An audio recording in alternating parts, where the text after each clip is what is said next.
ಹೀಗೆ ಯಮಧರ್ಮ ಸುರತ ರಾಜನನ್ನು ಪರೀಕ್ಷಿಸಿ ಅವನ ರಾಮಭಕ್ತಿಯನ್ನು ಪ್ರಶಂಸಿಸಿ ಹೋದ. ಯಮಧರ್ಮನ ಮಾತಿನಂತೆ ರಾಮನ ದರ್ಶನಕ್ಕಾಗಿ ಸುರತ ನಿಮ್ಮ ಕುದುರೆಯನ್ನು ಕಟ್ಟಿರಬಹುದು. ಹಾಗೇನಾದರೂ ಆದರೆ ನಾವು ಏನು ಮಾಡುವುದು ಮುನೀಂದ್ರ? ಅವನು ನಮ್ಮೊಡನೆ ಯುದ್ಧ ಮಾಡುತ್ತಾನೋ ಇಲ್ವೋ ಎಂಬುದೂ ತಿಳಿಯದು. ಅದಕ್ಕಿರುವುದು ಒಂದೇ ಮಾರ್ಗ. ನಿಮ್ಮ ದೂತರಿಂದ ಅವನಿಗೆ ಯುದ್ಧಾಹ್ವಾನವನ್ನು ಮುಟ್ಟಿಸು. ಅವನು ಯುದ್ಧಕ್ಕೆ ಬರುತ್ತಾನೆ, ಇಲ್ಲವೇ ಕುದುರೆಯನ್ನು ಒಪ್ಪಿಸಿ ಶರಣಾಗತನಾಗುತ್ತಾನೆ. ಹಾಗೆ ಆಗಲಿ ಮುನೀಂದ್ರ. ನಾನು ಸುರತರಾಜನ ಬಳಿ ನಮ್ಮ ದೂತರನ್ನು ಕಳಿಸುತ್ತೇನೆ.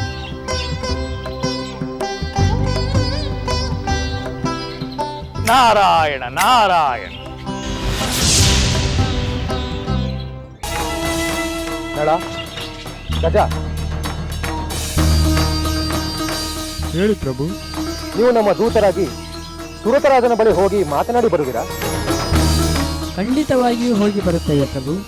ರಾಮಭಕ್ತನಾದ ಸುರತರಾಜನ ಬಳಿ ಹೋಗುವುದು ಸಂತೋಷದ ವಿಚಾರವೇ. ನಾವು ಈಗಲೇ ಹೋಗಿ ಬರುತ್ತೇವೆ. ರಾಮ ಕಾರ್ಯದಲ್ಲಿ ಯಶಸ್ವಿಯಾಗಿ ಬನ್ನಿ. ಜೈ ಶ್ರೀರಾಮ್. ಜೈ ಶ್ರೀರಾಮ್.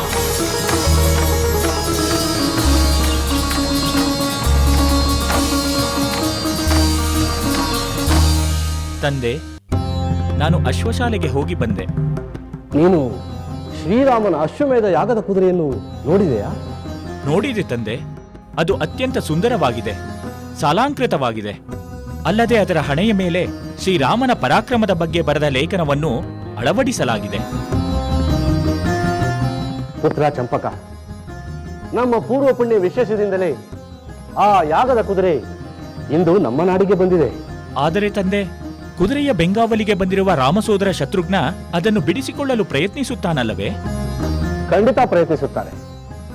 ಅಶ್ವಮೇಧದ ಕುದುರೆ ಮರಳದೆ ಯಾಗವನ್ನು ಹೇಗೆ ತಾನೇ ಪೂರ್ಣಗೊಳಿಸುತ್ತಾರೆ? ಅಂದರೆ ಅವರು ನಮ್ಮ ಮೇಲೆ ಯುದ್ಧ ಮಾಡಬಹುದಲ್ಲವೇ? ಖಂಡಿತ ಮಾಡುತ್ತಾರೆ. ಯುದ್ಧವಾಗಲಿ ಬಿಡಲಿ, ಯಾಗದ ಕುದುರೆಯನ್ನು ಅವರು ಬಿಡಿಸಿಕೊಳ್ಳಲೇಬೇಕು. ಪ್ರಣಾಮಗಳು ಪ್ರಭು. ಶತ್ರುಘ್ನನ ಕಡೆಯಿಂದ ತಮ್ಮೊಂದಿಗೆ ಮಾತನಾಡಲು ಕಪಿವೀರಿಬ್ಬರರು ದೂತರಾಗಿ ಬಂದಿದ್ದಾರೆ. ಹೌದೇನು? ಶತ್ರುಘ್ನನ ಆ ದೂತರನ್ನು ಸಕಲ ಗೌರವದೊಡನೆ ಒಳಗೆ ಬರಮಾಡು. ಅಪ್ಪಣೆ ಮಹಾಪ್ರಭು. ನೋಡಿದೆ ಚಂಪಕ, ಶತ್ರುಘ್ನನು ಈಗಾಗಲೇ ಕಾರ್ಯಶೀಲನಾಗಿದ್ದಾನೆ. ಯುದ್ಧ ನಿರ್ಧಾರ ಮಾಡುವುದನ್ನು ನಮ್ಮ ಮನೋಗತವನ್ನು ತಿಳಿಯಲು ಆ ದೂತರನ್ನು ಕಳುಹಿಸುತ್ತಾನೆ.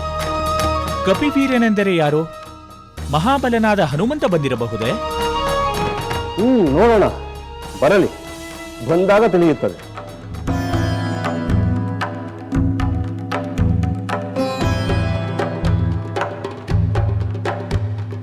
ಪ್ರಣಾಮಗಳು ಮಹಾರಾಜ. ಮಹಾರಾಜ, ನಾವು ಶ್ರೀರಾಮ ಸಹೋದರ ಶತ್ರುಘ್ನನ ದೂತರಾಗಿ ಬಂದಿದ್ದೇವೆ. ನಿಮಗೆ ಸ್ವಾಗತ ಕಪಿವೀರರೇ. ನಿಮ್ಮ ನಾಮಧೇಯವನ್ನು ತಿಳಿಯುವ ಕುತೂಹಲವಾಗಿದೆ. ಮಹಾರಾಜ, ನನ್ನನ್ನು ನಳ ಎಂದು ಕರೆಯುತ್ತಾರೆ, ನನ್ನನ್ನು ಗಜ ಎನ್ನುತ್ತಾರೆ. ಶ್ರೀರಾಮ ಭಕ್ತರಾಗಿ ಸೀತಾ ಅನ್ವೇಷಣೆಯಲ್ಲಿ ಪಾಲ್ಗೊಂಡ ಕಪಿವೀರರಿಗೆ ನನ್ನ ಪ್ರಣಾಮಗಳು. ನಿಮ್ಮ ಸಂದೇಶವೇನೆಂಬುದನ್ನು ದಯವಿಟ್ಟು ತಿಳಿಸಿ. ಮಹಾರಾಜ, ಅಮಾಯಕತೆಯಿಂದಲೋ ಅಜ್ಞಾನದಿಂದಲೋ ನಿನ್ನ ಭಟರು ಶ್ರೀರಾಮನ ಯಾಗದ ಕುದುರೆಯನ್ನು ಹಿಡಿಯುವ ದುಸ್ಸಾಹಸ ಮಾಡಿದ್ದಾರೆ. ಇಲ್ಲ, ನಮ್ಮ ಭಟರು ತಿಳಿಯದೆ ದುಸ್ಸಾಹಸ ಮಾಡಿಲ್ಲ. ಅದು ಯಾವ ಕುದುರೆ, ಯಾರ ಕುದುರೆ ಎಂದು ತಿಳಿದು ಅದನ್ನು ನಮಗೆ ತಿಳಿಸಿದರು. ನಮ್ಮ ಸೂಚನೆಯ ಮೇರೆಗೆ ಅದನ್ನು ಹಿಡಿದು ನಮ್ಮ ಅಶ್ವಶಾಲೆಗೆ ತೆಗೆದುಕೊಂಡು ಹೋದರು. ಈಗ ಆ ಯಾಗದ ಕುದುರೆ ನಮ್ಮ ಅಶ್ವಶಾಲೆಯಲ್ಲಿ ಸುಕ್ಷೇಮವಾಗಿದೆ. ವಿಷಯ ಅದಲ್ಲ ಮಹಾರಾಜ, ಆ ಕುದುರೆ ಹಣೆಯ ಮೇಲೆ ಸ್ಪಷ್ಟವಾಗಿ ಬರೆದಿದೆ, ಶ್ರೀರಾಮಚಂದ್ರ ಪ್ರಭುಗೆ ಶರಣಾಗಿ ಅವರ ಸಾರ್ವಭೌಮತ್ವವನ್ನು ಒಪ್ಪಬೇಕು. ಕುದುರೆಯನ್ನು ಕಟ್ಟಿದವರು ನಮ್ಮೊಂದಿಗೆ ಹೋರಾಡಬೇಕು. ಹೋರಾಡಿ ಆಪತ್ತು ತಂದುಕೊಳ್ಳುವುದರ ಬದಲು ಯಜ್ಞದ ಕುದುರೆಯನ್ನು ಒಪ್ಪಿಸಿ ಶರಣಾಗುವುದು ಕ್ಷೇಮ. ಇಲ್ಲವಾದರೆ ಇಲ್ಲವಾದರೆ ಇಲ್ಲವಾದರೆ ಶತ್ರುಘ್ನ ಬಾಣಗಳಿಗೆ ಬಲಿಯಾಗಬೇಕಾಗುತ್ತದೆ. ತಂದೆ, ಈ ಕಪಿವೀರರು ನಮ್ಮನ್ನು ಹೆದರಿಸುತ್ತಿದ್ದಾರೆ. ಚಂಪಕ, ದೂತರಾಗಿ ಬಂದಿರುವವರು ತಮ್ಮ ಕರ್ತವ್ಯವನ್ನು ಮಾಡುತ್ತಿದ್ದಾರೆ. ನಾವು ನಮ್ಮ ನಿರ್ಧಾರವನ್ನು ತಿಳಿಸೋಣ. ನಿಮ್ಮ ನಿರ್ಧಾರವೇನು? ನಾನು ಆ ಶತ್ರುಘ್ನನಿಗೆ ಹೆದರಿ ಕುದುರೆಯನ್ನು ಬಿಡುವುದಿಲ್ಲ. ಮಹಾರಾಜ, ನೀನು ಏನು ಹೇಳುತ್ತಿರುವೆ ಎಂದು ನಿನಗೆ ಗೊತ್ತೇ? ಶತ್ರುಘ್ನನ ಬಲವೇನು, ಅವರ ಪರಿವಾರದಲ್ಲಿರುವ ವೀರರ ಬಲವೇನೆಂದು ನಿನಗೆ ಗೊತ್ತಿಲ್ಲವೇ? ಅದನ್ನೆಲ್ಲ ತಿಳಿದು ನನಗೇನಾಗಬೇಕಾಗಿದೆ? ನನ್ನ ನಿರ್ಧಾರ ಇಷ್ಟೇ. ಯಾಗದ ಕುದುರೆಯನ್ನು ಮರಳಿ ಪಡೆಯಬೇಕಾದರೆ ನನ್ನದೊಂದು ನಿಬಂಧನೆ ಇದೆ. ಅದೇನು ನಿನ್ನ ನಿಬಂಧನೆ? ಸ್ವಯಂ ಶ್ರೀರಾಮನೇ ಬಂದು ನನಗೆ ದರ್ಶನವಿತ್ತರೆ ನಾನು ನನ್ನ ಮಕ್ಕಳೊಂದಿಗೆ ಈ ಸಮಸ್ತ ರಾಜ್ಯ ಕೋಶಗಳನ್ನೆಲ್ಲ ಅವನಿಗೆ ಸಮರ್ಪಿಸುತ್ತೇನೆ.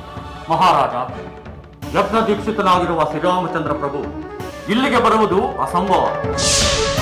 ಯುದ್ಧವನ್ನೇ ಆಹ್ವಾನಿಸುತ್ತಿರುವಂಥದ್ದು. ಅನ್ಯ ಮಾರ್ಗ ಕಾಣುತ್ತಿಲ್ಲ. ನಾನು ಸಿದ್ಧನಾಗಿದ್ದೇನೆ. ಸಂದರ್ಭ ಬಂದರೆ ಸ್ವಾಮಿಯ ಮೇಲೆ ಯುದ್ಧ ಮಾಡುವುದು ಕ್ಷತ್ರಿಯ ಧರ್ಮ. ನಾನು ಕೇವಲ ಶ್ರೀರಾಮನ ದರ್ಶನಕ್ಕಾಗಿ ಯುದ್ಧ ಮಾಡುತ್ತೇನೆ. ಶ್ರೀರಾಮ ಬರದಿದ್ದರೆ ನಿಮ್ಮ ಕಡೆಯ ಶತ್ರುಘ್ನರಾದಿ ವೀರನನ್ನೆಲ್ಲ ಗೆದ್ದು ಬಂಧನದಲ್ಲಿಡುತ್ತೇನೆ. ಏನು ಶತ್ರುಗಳನ್ನು ಬಂಧನದಲ್ಲಿರುತ್ತೀವಿ? ಶತ್ರುಗಳ ಬಲವೇನೆಂದು ತಿಳಿದಿದೆ? ತಿಳಿದಿಲ್ಲ, ನೀವು ತಿಳಿಸಿ, ನಾನು ತಿಳಿದುಕೊಳ್ಳುತ್ತೇನೆ. ಲವಣಾಸುರನನ್ನು ಅನಾಯಾಸವಾಗಿ ಕೊಂದ ರಾವಣ ಮಿತ್ರ ವಿದ್ಯುನ್ಮಾನೆಯಲ್ಲೂ ರಾಕ್ಷಸನನ್ನು ಕೊಂದ. ಅವನನ್ನು ಕೆಣಕಬೇಡಿ. ಇರಬಹುದು, ಅವನು ನನ್ನನ್ನು ಗೆದ್ದೇ ಗೆಲ್ಲುವನೆಂದು ಈಗಲೇ ನಿರ್ಧಾರ ಮಾಡಬೇಡಿ. ಮಹಾಬಲಾದ ಹನುಮಂತನ ಪರಾಕ್ರಮದಿಂದ ಅರಿವಿದೆ. 100 ಯೋಜನ ಸಾಗರವನ್ನು ಲಂಘಿಸಿದ, ಲಂಕಾ ದಹನ ಮಾಡಿದ, ರಾವಣ ಪುತ್ರ ಅಕ್ಷಕನನ್ನು ಕೊಂದ, ಸಂಜೀವಿನಿ ಪರ್ವತಗಳನ್ನೇ ಎತ್ತು ತಂದಿದ್ದಾನೆ.